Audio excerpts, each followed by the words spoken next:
కాలంలో తెలిసిన వ్యక్తులకు సాయం చేయాలంటేనే వెనకడుగు వేసే పరిస్థితి. అలాంటిది ఓ యువకుడు లక్షలాది మంది శరణార్థులకు సాయం చేస్తున్నాడు. సొంత డబ్బులతో పాటు దాతల సహకారంతో సేవ చేస్తున్నానంటూ భరోసా ఇస్తున్నాడు.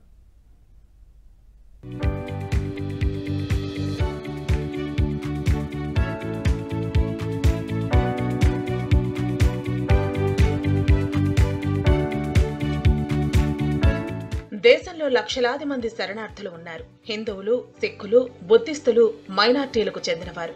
ఇలా చాలా మంది తమ తమ దేశాల్లో వివక్షతకు, మతహింసకు గురవుతూ అక్కడి అరాచకాలు భరించలేక భారతదేశానికి తరలి వస్తున్నారు. ఇలా వచ్చిన వారు ఇండియాలో శరణార్థుల శిబిరాల్లో తలదాచుకుంటున్నారు.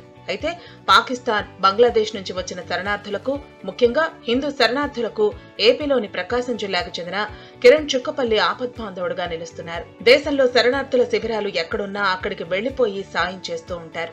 ఆ శిబిరాల్లో తీసిన ఫోటోలతో విశాఖలో ఎగ్జిబిషన్ నిర్వహించగా మంచి స్పందన వచ్చిందని ఆనందం వ్యక్తం చేశారు.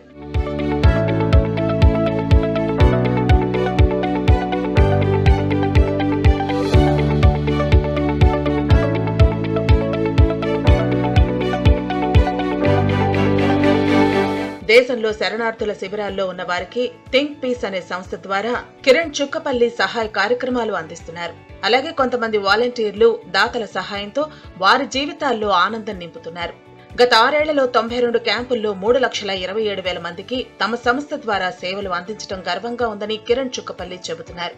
యోగా విద్యతో పాటు వేదాలు, ఉపనిషత్తులలో కూడా ప్రావీణ్యం సంపాదించానని, ఆ శక్తితోనే సేవ చేస్తున్నానని అంటున్నారు. హిందూ శరణార్థి ఎవరైతే పాకిస్తాన్, బంగ్లాదేశ్ నుంచి భారత్ వస్తున్నారో వాళ్ళందరికీ సేవ చేసే అదృష్టము నాకు రావటం, దాని గురించి వాళ్ళతో పాటే క్యాంపుల్లో ఉంటూ వాళ్ళకి తీసిన ఏదైతే చిత్రాలు ఉన్నాయో వాటన్నిటి ద్వారా 7 decades సైలెంట్ రెఫ్యూజీ క్రైసిస్ అనే దాని మీద ఈరోజు ఫోటో ఎగ్జిబిట్ ఇక్కడ చేయడం జరుగుతుంది. చాలామంది హిందువులు కానివ్వండి, బుద్ధిస్టులు కానివ్వండి, అలాగే సిక్స్ కానివ్వండి క్యాంపుల్లో చాలా మంది ఉన్నారు.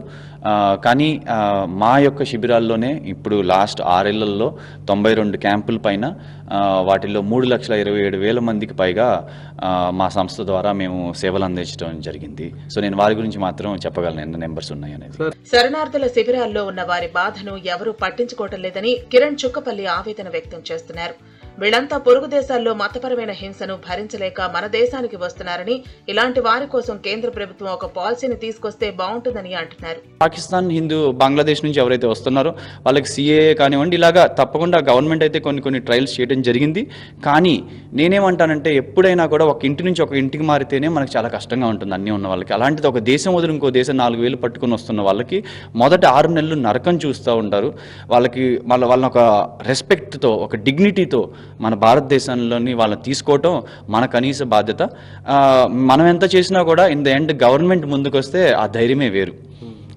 ఆ గవర్నమెంట్ ముందు రావాలంటే ప్రజల్లో చైతన్యం రావాలి. ప్రజలు కోరుకున్నదే పాలసీ అవుతుంది, ఆ పాలసీయే గవర్నమెంట్ తీసుకొని వస్తుంది. సో ఇది మనం అంతా ఒకటే. సో ఊరిని అన్ని గవర్నమెంట్ మీద వేసేసి మనం కూర్చోకూడదు. సాధ్యమైనంత వరకు తాను సంపాదించిన డబ్బుతోనే సేవ చేస్తున్నానని, దాతలు ముందుకొస్తే చాలా మందికి సేవ చేయడానికి సాధ్యమవుతుందని కిరణ్ చుక్కపల్లి కోరుతున్నారు.